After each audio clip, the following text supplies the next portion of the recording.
Gwen, you've done a lot of research on a bunch of different topics. One of the things you talked to me earlier about was aspartame. One of your favorite topics, I can tell already. Can you talk about that a little bit? And you know, I'm sure it's consumed by a vast majority of people in this country.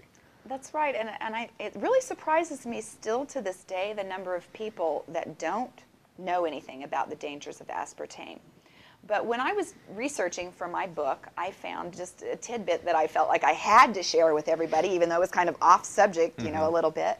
And that was that aspartame had a very interesting background in how it got approved. And what happened was that aspartame had been presented to the FDA for 16 years, and they had denied approval. And the reason they had denied approval was because all of the clinical data showed that it caused lesions and tumors and cancer in the brains of animals that they used it on. So, with that in mind, the FDA would not allow the product to be approved. There was a politician that was the CEO of Cyril at the time, and this gentleman had jumped back and forth between the pharmaceutical industry and government. And if you look at his history, you'll see that. And his name was Donald Rumsfeld, and I'm sure that there are other people that will recognize his name. And so he called in his markers in government when he was CEO of Cyril, and they at the time were the owners of the aspartame product, and got the FDA head fired at that time when the Johnson administration came in. They appointed a new head of FDA. That gentleman approved aspartame. Donald Rumsfeld got millions of dollars in a bonus for it. I think it was like $5 million, if I'm not mistaken. And it went onto the market.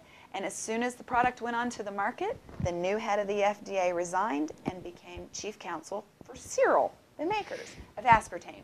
So some really small conflict of interest was involved in that approval process. And now we find out that aspartame is causing serious health problems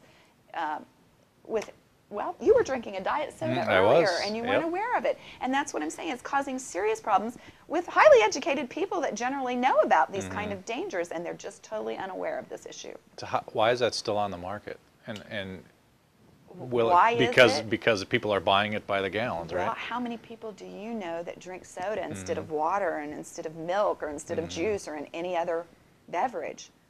I mean, it's pretty much the mainstay of the American diet. Yeah. Corn syrup. You know, I believe that's the drug that's going to kill us all, if you want to know the truth. So, yeah, high fructose corn syrup. But I still, you know, think that a large number of people are hurting their health.